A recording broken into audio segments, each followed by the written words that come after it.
Quer uma maneira boa para resolver 80% dos seus problemas em mecânica? Vamos tirar a necessidade de mexer com vetor em tudo? Já ouviu falar de trabalho? Já ouviu falar de energia? Tá curioso? Então, clica no sininho, se inscreve no canal e espera a vinhetinha que eu te conto.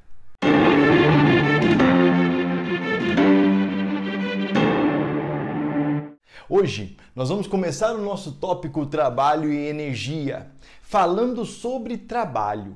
Primeiro ponto importante, se você souber trabalho e energia, praticamente você resolve todos os exercícios de física. Tá? 70, 80% dos exercícios de física. Por quê? Trabalho é uma grandeza que ela veio para simplificar a nossa vida. Como isso? Sempre que a gente fala em força, deslocamento, velocidade, aceleração, todas essas grandezas elas são vetoriais e devem ser tratadas dessa forma. Porém, se você pegar, por exemplo, duas cargas elétricas, tá certo? Positiva e negativa, elas vão se atrair. A força vai aumentando. Como é que você calcula a aceleração ou o ponto de encontro se a força aumenta? Então a força ela não é constante, então você não vai ter uma aceleração constante, você vai ter uma aceleração variável.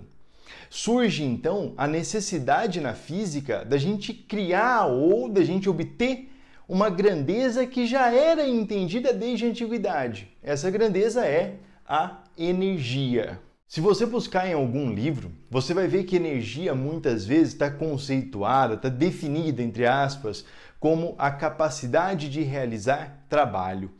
Então a gente cria uma grandeza para medir ou para mensurar as formas de energia, todas elas. Tá? Então as energias de movimento, elas vêm a partir da equação de trabalho.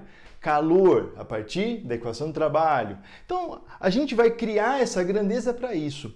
O que é trabalho, então, em física? É uma grandeza criada para medir energias, tá certo? O que é trabalho, então, em física? É a variação que um corpo sofre na energia de movimento. Se um corpo ganha energia de movimento, ganha energia cinética, quer dizer que foi realizado um trabalho sobre esse corpo. Se o corpo diminui a energia cinética, quer dizer que o trabalho foi realizado contrário ao movimento. Então você tem um trabalho a favor do movimento, aumenta a energia cinética. Um trabalho contra o movimento, diminui a energia cinética. Então põe na sua cabeça, o que é trabalho é o que provoca a variação da energia de movimento. Quando falamos movimento, obviamente a gente pensa em velocidade. E quando eu falo em variação do movimento ou variação de velocidade, você tem que pensar, lógico, na aceleração. E o que é ou qual é a ação que causa aceleração? A força.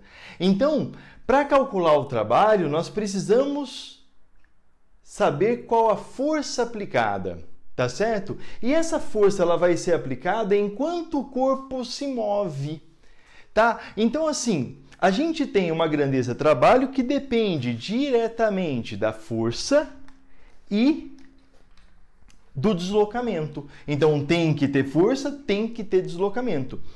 Só que, claro, se eu pegar esse trabalho aqui de 1 para 2 ou de D1 para D2, por exemplo, ó, a gente vai ter que essa força ela vai ser uma força num eixo de movimento multiplicado pelo deslocamento no mesmo eixo, Fx dx. Ah, Virgílio, mas eu nunca aprendi essa cobrinha aqui não. Não tem problema, tá? Se você nunca aprendeu essa cobrinha, que a gente chama de integral, nós vamos fazer sem ela, claro. Para isso, vamos montar a definição matemática de trabalho. Então, primeira coisa, vamos fazer para uma força constante. Imagina um bloco se movimentando aqui para a direita, tá certo? E eu vou aplicar uma força aqui inclinada. O que eu sempre falo para você desde que você começou a ter aula comigo? Eu digo para você sempre colocar o eixo do movimento. Então a gente tem aqui, olha, o eixo tangente, lembra disso? Ó, temos então o eixo tangente e temos o eixo normal ao movimento. Então, temos o eixo tangente e temos o eixo normal. Essa força, ela não está em nenhum desses dois eixos, ou ela está fazendo parte dos dois eixos. Quando isso acontece, eu tenho que ter a certeza que agora eu preciso tirar as componentes dessa força. Então eu vou encontrar aqui a componente dessa força no eixo tangente ou no eixo X, como diz a maior parte das literaturas. Então, Fx ou F tangente e a componente dessa força na normal ao movimento, ou o F do eixo Y. Lembrando que eu posso ter para cá atrito, eu vou ter o peso com certeza, posso ter a normal, enfim. F normal, né? Fy. Bom, então existe um ângulo aqui, tá certo? Esse ângulo eu vou chamar de θ. Quem é o Fx?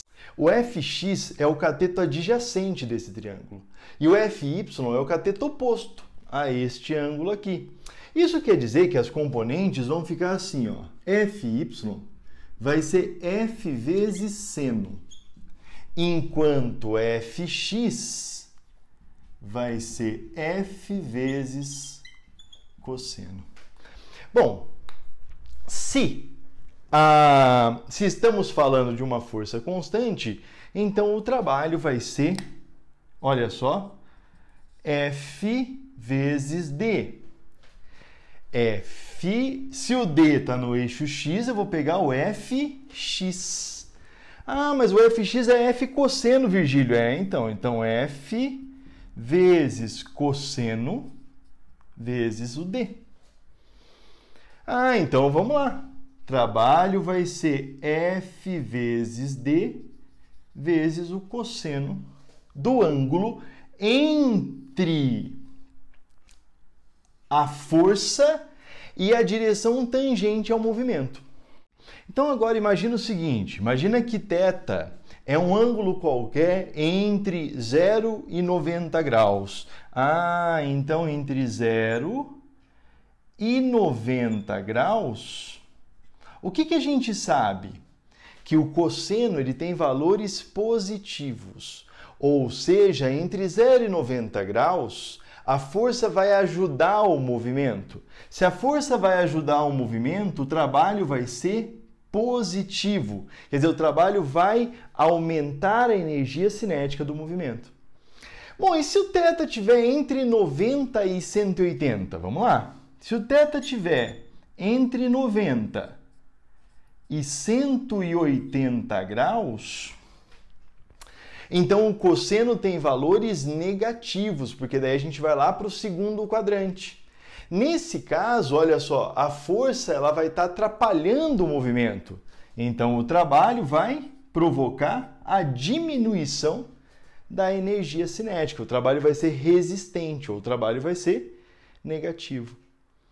Mas, Virgílio, faltou um ângulo aí, né? Faltou. Bela observação. Faltou o 90. Se o θ for 90 graus, então o cosseno de 90 é zero. Quer dizer, olha só, se o θ for 90 graus, a força nem está ajudando, nem está atrapalhando. Se a força nem ajuda nem atrapalha, então nós temos um trabalho nulo. Trabalho igual a zero. Uma força que nunca realiza trabalho, força centrípeta, nunca vai realizar trabalho, tá certo? Então isso aqui é um ponto muito importante. Vamos lá, e se a força for variável? Vem comigo. Se a força for variável, aí a gente não consegue calcular com a matemática de nível básico normal. Então nós precisamos obrigatoriamente de um gráfico. A única força variável que dá é a força elástica, mas vamos conversar disso depois, tá? Então, F vezes D, o que vai acontecer? Imagina que eu tenho uma curva assim, um gráfico dessa forma, tá? Olha só. Bom, esse gráfico pode ter qualquer formato. O que eu vou fazer? Eu vou fazer vários F vezes D aqui, ó, infinitos. É a mesma, e depois somar tudo, né? Então eu vou fazer F vezes D para esse ponto, F vezes D para esse ponto, e depois somar tudo. Isso vai dar para nós o cálculo desta área aqui, ó.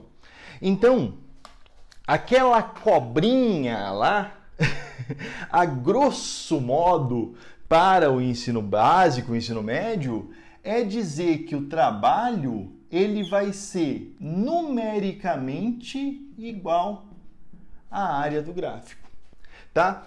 Bom, claro, desde que essa força ela esteja na direção tangente, tá certo? Então isso aqui já é um F cosseno, tá? Beleza? E a unidade de trabalho, nunca podemos esquecer, é Newton vezes metro ou Joule. Vamos resolver alguns exercícios? Vamos lá. Duas questões. Vamos lá. Primeira questão. O gráfico representa o valor algébrico da força resultante F que age sobre um corpo de massa 5 kg, inicialmente em repouso em função da abscissa X. Determine o trabalho realizado pela força entre 0 e 4 metros. Bom, aí a gente tem um gráfico. Se nós temos um gráfico, então, o que a gente precisa fazer? Calcular a área do gráfico. Então, nesse caso aqui, o trabalho vai ser numericamente igual à área. Não pode esquecer esse N igual, tá bom? Porque a área é medida de hectare, metro quadrado, centímetro quadrado, tá bom? Não pode esquecer, numericamente igual à área. Que figura geométrica é essa? Ué, é um triângulo, professor. Obrigado. Base vezes altura sobre 2. Base 4, altura 10, sobre 2. 40 dividido por 2, 20 joules. Show? O segundo exercício vai aparecer aí e diz o seguinte: uma força de módulo 21 newtons. Vamos colocar aqui, ó. Uma força igual a 21 newtons acelera um bloco sobre uma superfície horizontal sem atrito, conforme a figura. O ângulo entre a direção da força e o deslocamento do bloco é 60 graus. Então, este ângulo aqui, ó, ele vale 60 graus. Ao final de um deslocamento de 4 metros, qual a variação da energia cinética? O que eu te falei na aula? Eu te falei na aula que a variação da energia cinética a gente consegue a partir do trabalho. Então, o trabalho é a forma de variação de energia cinética. E o trabalho é calculado por F vezes D vezes o cosseno do ângulo. A distância ele deu aí 4 metros, né? Bom, então se eu quero a variação da energia cinética, eu quero o trabalho. Então, o trabalho vai ser, vamos lá? 21 vezes 4 vezes o cosseno de 60. O cosseno de 60 é meio. 21 vezes 4 vezes meio vai dar 42 joules. Se você não soubesse a fórmula, então, o que você faria? Você ia traçar o eixo tangente, descobrir a componente, traçar o eixo normal, descobrir a componente. No eixo normal, não realiza trabalho, então só no tangente, que é F cosseno. Beleza? Então, por hoje era só a gente memorizar isso aqui e isso aqui. Show? Até uma próxima. Obrigado. Tchau, tchau.